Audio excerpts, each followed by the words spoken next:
Good afternoon. It is your girl Tracy AWM, and we're going to talk about a much needed topic, and that topic is shipping or getting your backpack home, your feather backpack. Now, this is pretty huge, and you're probably already thinking, well, how the hell would I get something this big home?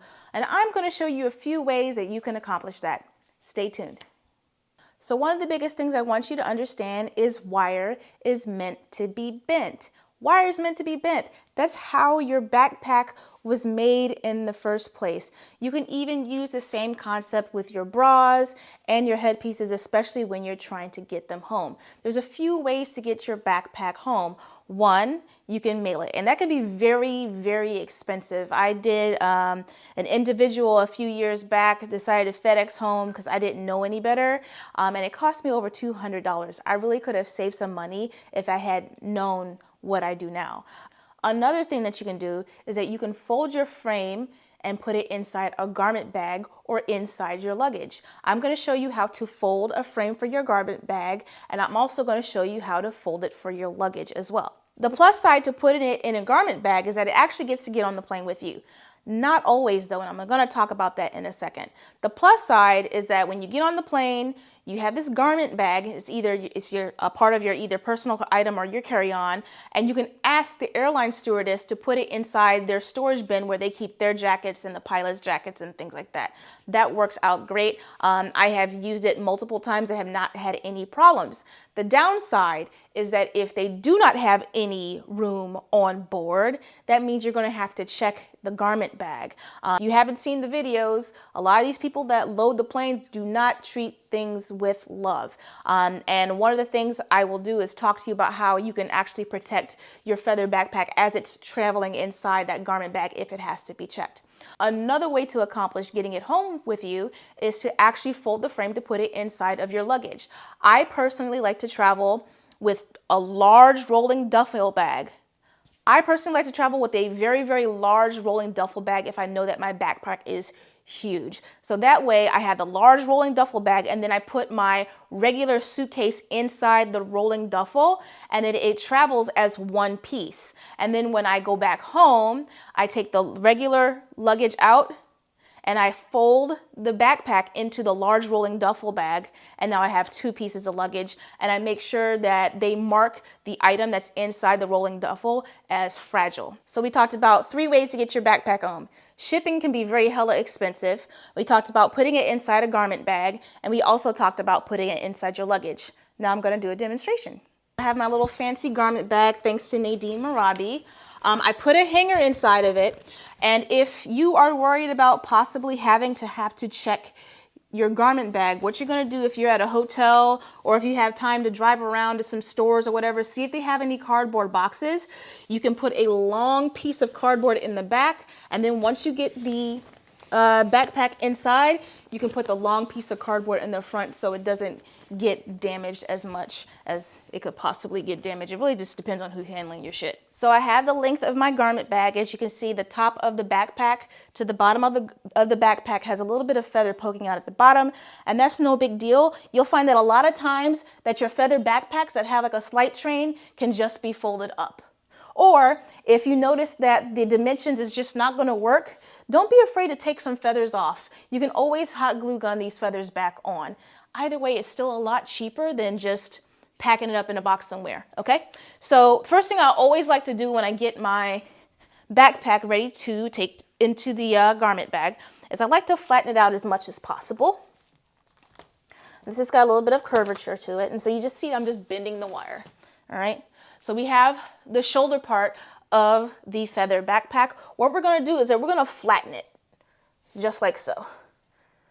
Or better yet, since it's going, I would prefer to actually flatten it forward.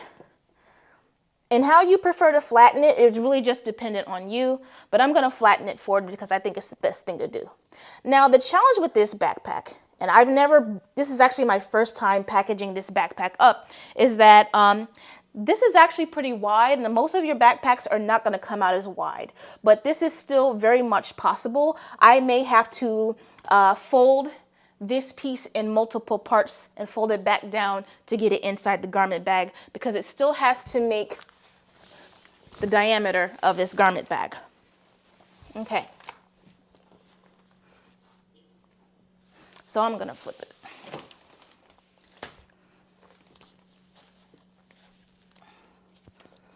And it's very important for you to be gentle. Even though the wire bends, the feather does not. And if you really love the feathers, you want to be as gentle as possible. All right, so I bent this one side back. I'm gonna flip it.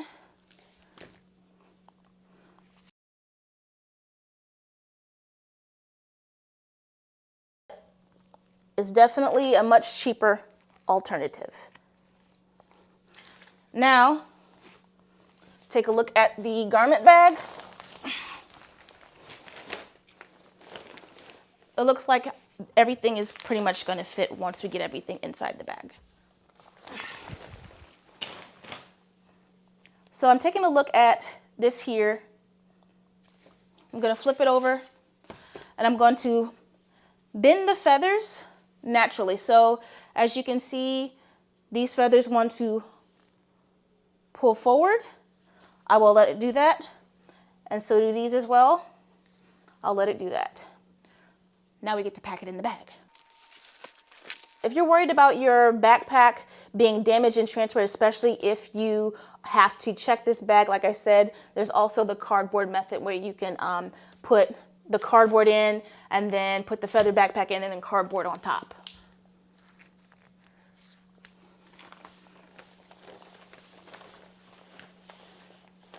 So people get very worried about the feathers getting damaged or bent or crooked. You're actually able to fluff out the feathers once you get home. So I'm actually going to show you guys how to do that after this.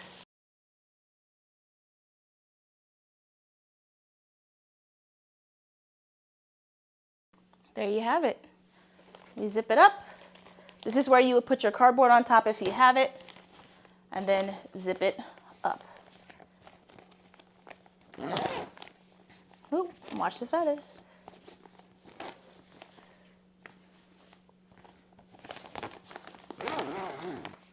So to make sure that you don't zip on your feathers, put your hand up underneath the zipper and ride the zipper all the way to the top with your hand up underneath the zipper of the garment bag.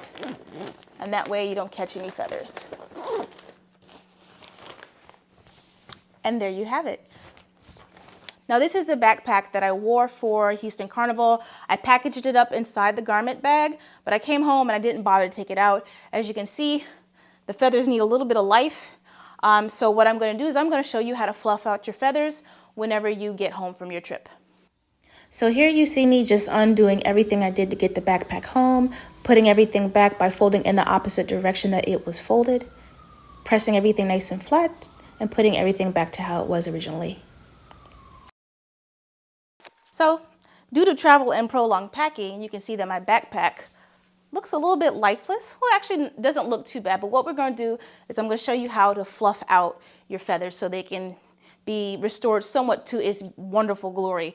Now, if you stored this backpack as long as I did, it may not fluff out as fluffy as it was when you first got the backpack, but if you take this out of your packaging immediately, you'll probably have a much better outcome. Let's go to my bathroom. Okay, so the first thing I do is I go into the bathroom and I want to cut on the shower to the hottest temperature. And I'm going to find a good spot to sit this backpack. Some people put on the floor. I'll go ahead and put it up on this thingamajig I have in my bathroom. And then I'm going to wait for the water to get really hot. Once it's nice and hot and steamy, we're going to close that curtain and then we're going to close the door.